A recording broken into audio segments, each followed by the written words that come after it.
Hello YouTube, welcome to my channel, AH for Truth, and that's Hezekiah here. Well, I put up a video where I was talking about why I believe XRP will skyrocket in the first quarter of next year. I'm not a financial advisor.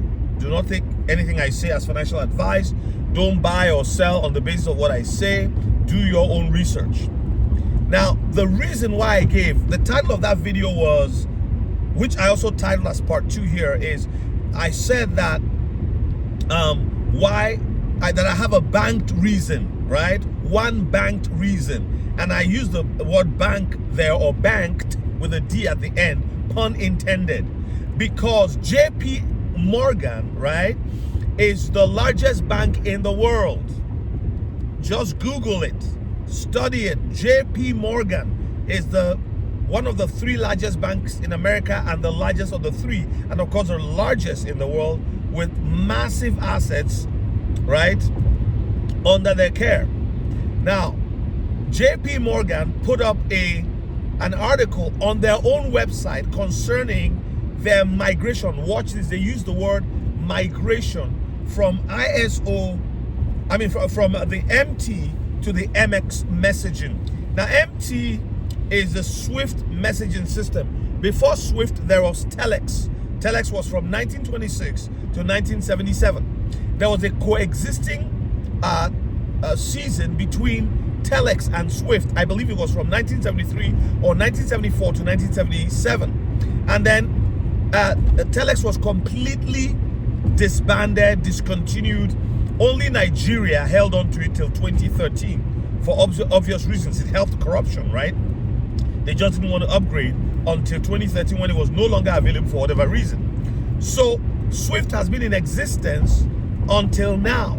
And there is on JPM's website an article which I provided in my last video. Now, what am I doing talking about this again? Because there are people who say, well, JPM Morgan has their own coin and they're going to use their coin, the JP coin. No, it's not going to happen, and I'll tell you why. Why would any other bank competing with JPM Morgan? Why would SBI Japan? Why would Santander UK? Why would HSBC? Right? Like, why would all of these banks, I could go on and on and on and list them, why would they accept JPM's coin? And by the way, JPM coin is not ISO 222 certified. They don't need to do that. It's an internal coin. You see, just in the same way that you have the internet, you have the intranet, which is in the company, within the company, there's communication within, like the Shell, the Anglo-Dutch oil company. They communicate within their company and their bases. They have a software for that, right? And many companies have done that, where they can, outside of the internet, communicate, and so that this way nobody can hack into their system, see what's going on. It's proprietary to the company.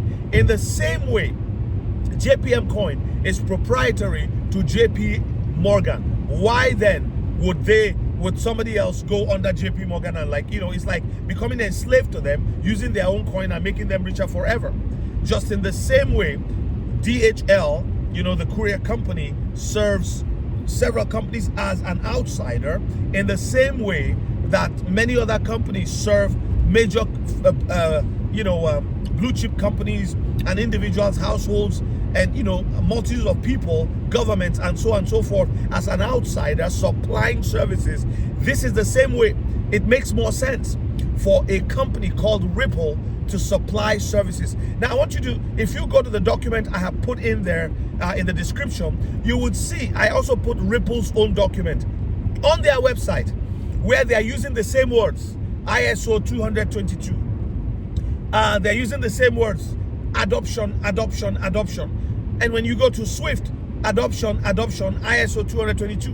When you go to JP Morgan's website, on the same subject of migration, it's adoption. I want to ask you a question. When something migrates, you see the birds here. I'm driving in a rural municipality here in Canada on the expressway. When birds here migrate, right? When the snow is about to fall, they migrate, they leave. Do you still see the birds, the geese, the wild geese that fly out? No, you don't see them. Why? Because they've migrated. When they say they are migrating from the MT to the MX messaging, to the MX format, from the MT format of messaging to the MX format of messaging, all they are saying is we're leaving one completely, and then we're going to the other one. There has been a coexistence phase in the last little while. And that coexistence, that's just my son, I'm driving him to work. From the coexistence phase, they are moving from that, right? And they're moving to a place where SWIFT will be completely done with. And guess what? It's November 2025.